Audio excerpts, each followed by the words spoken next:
ഇന്നലത്തെ ഒരു ആവേശ പോരാട്ടമാണ്. ഇന്ന് പുലർച്ചെയായി കളി തീർന്നപ്പോൾ ആ മത്സരം ഇതായിരുന്നു. ജപ്പാനെ തോൽപ്പിച്ച ബ്രസീൽ പ്രീ ക്വാർട്ടറിലേക്ക് മുന്നേറിയിരിക്കുന്നു. ഒരു ഗോളിന് പിന്നിട്ട് നിന്ന ശേഷമാണ് ബ്രസീലിന്റെ തകർപ്പൻ തിരിച്ചുവരവ്.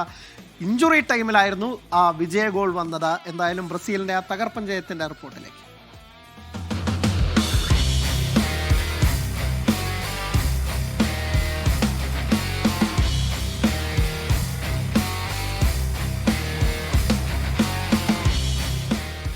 ജപ്പാനോട് തോറ്റു പുറത്തുപോകുമെന്ന ഫുട്ബോൾ പണ്ഡിറ്റുകളും പ്രവചന സിംഹങ്ങളും വിധിയെഴുതിയ മത്സരം.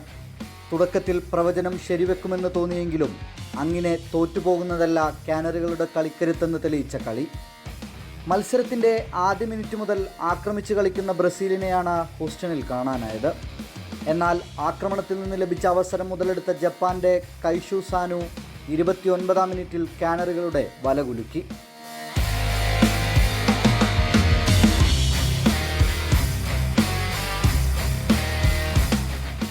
ആദ്യ പകുതിയിൽ ഗോൾ മടക്കാൻ വിനീഷ്യസും കുനിയയും അടങ്ങുന്ന സംഘം കിണഞ്ഞു ശ്രമിച്ചെങ്കിലും ഫലമുണ്ടായില്ല.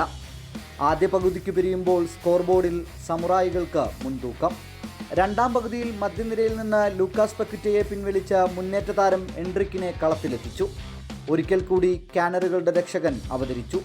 56-ാം മിനിറ്റിൽ ഹെഡർ ഗോളുമായി കസമേറോ.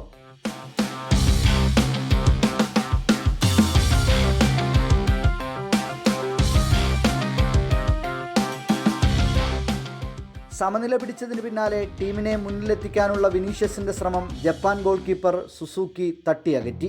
പിന്നീട് നിരന്തര ആക്രമണങ്ങൾ നടത്തിയെങ്കിലും ജപ്പാന്റെ വല കുലുക്കാൻ ബ്രസീലിനായില്ല. മത്സരം എക്സ്ട്രാ ടൈമിലേക്ക് പോകുമെന്ന് തോന്നിച്ച സമയം മധ്യനിര താരം ബ്രൂണോ ഗുമാറസ് നൽകിയ പന്ത് ഗബ്രിയൽ മാർട്ടിനെല്ലി വലയിലെത്തിച്ചു.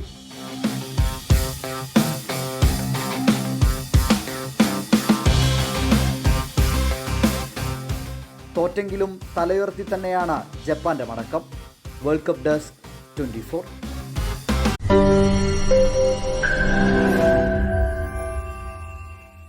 ലോകത്തെവിടെയായാലും ഏത് സമയത്തും 24 വാർത്തകളും ഓഗ്മെന്റഡ് റിയാലിറ്റി പാക്കേജുകളും എക്സ്പ്ലെയിനറുകളും വിശദമായി കാണാൻ ഞങ്ങളുടെ യൂട്യൂബ് ചാനൽ നിങ്ങൾക്ക് സബ്സ്ക്രൈബ് ചെയ്യാം.